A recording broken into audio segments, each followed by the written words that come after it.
let's check this out. We just established our point-slope formula when we talked about those chos, right? Those cheesy nachos.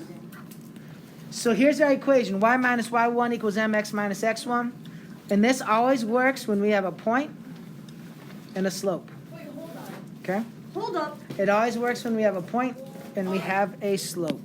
So, remember, it happened like a couple minutes ago, but you figured out how much money you started with those nachos using intuition, right? Yeah.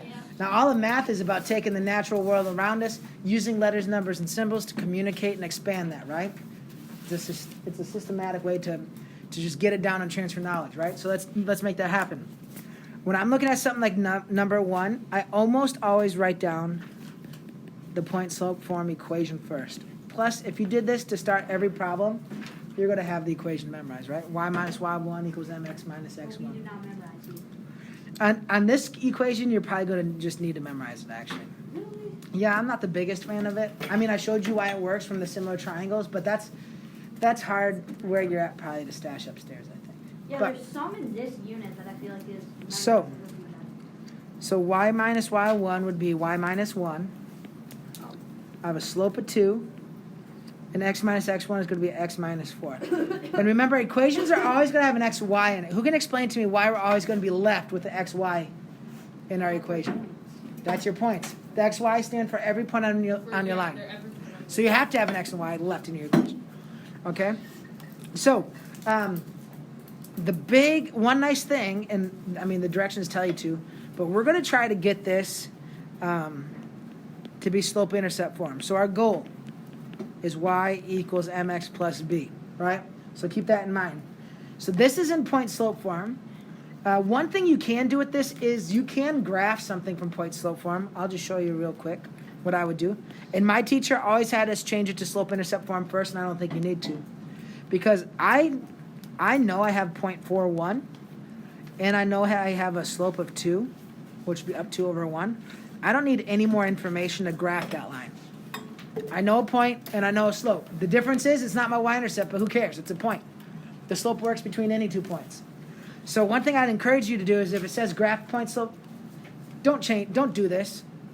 But these directions are asking for us to write it in slope-intercept form, which is valuable because like the nacho situation, it told us how much we started with, right? Right now we've got a point. It's not where it starts on the y-axis yet until we do this. I'm going to distribute my 2 next. You don't have to, but you'll make less mistakes if you do the distribution first.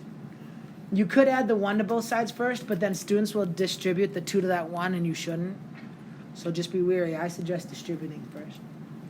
And then we're going to get y alone by adding 1 to both sides. So y equals 2x minus 7. And let's say you're like, I don't know if I'm right or not. Well, good news is you can check it, because you know your slope has to be 2, right? Is my slope 2 in my equation? Yes. Okay, next, I know this point needs to work. So I'm going to plug 4 in for x. 2 times 4 is 8. 8 minus 7 is 1. When x is 4, y is 1. So you can always check your point. This line is this line, right? They're just different forms. And this line's cool because we can see that we'd start below the origin at -7, right? It's kind of like a different view. All right, let's check out number 4 next. I know that I have a point and a slope. So y minus y1 equals a slope times x minus x1. When I have a point and a slope, I'm going to use point-slope form. It's even in the name. It's kind of nice. Slope-intercept, I have a slope and an intercept. Point-slope, I have a point and a slope. All right? So let's plug in. Y minus y1 would be y plus 1. Just recycle that. Notice I'm not messing with that minus negative. The slope is -3/4, and I got an x plus 8 there. X minus x1 would be x plus 8. So I just plugged in all my pieces. Again, the better move, just because you're less likely to make a mistake, is to distribute next.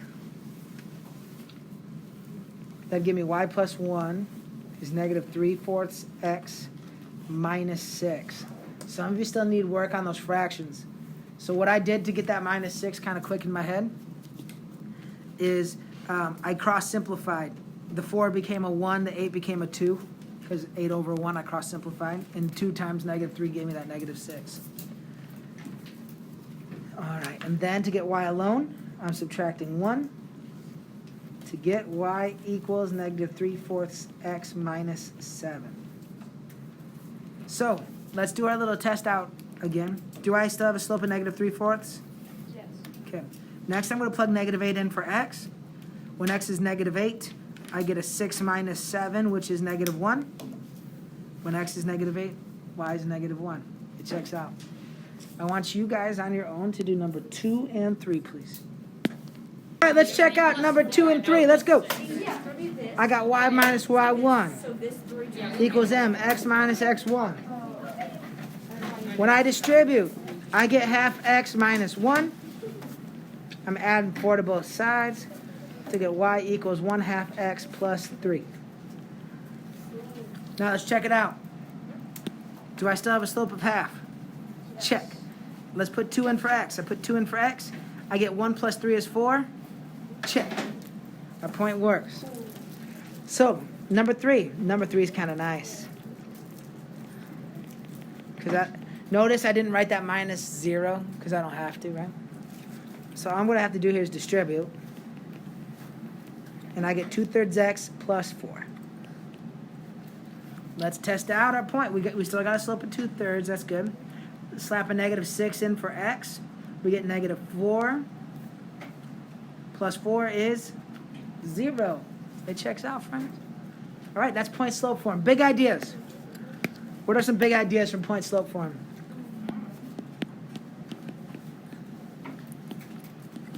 What's one, John? Y minus y1 equals m times x minus 1. Yeah, x minus x1. And Joe? The goals for point slope is to get to y equals mx plus b, which would be Slope intercept? Yeah, get to kind of nicely, right? Here's the big idea. Works with any point on graph. That's like the best. It works with any point. We don't need an intercept, right? We can use any point at all. That's maybe the biggest thing. All right? Cool. So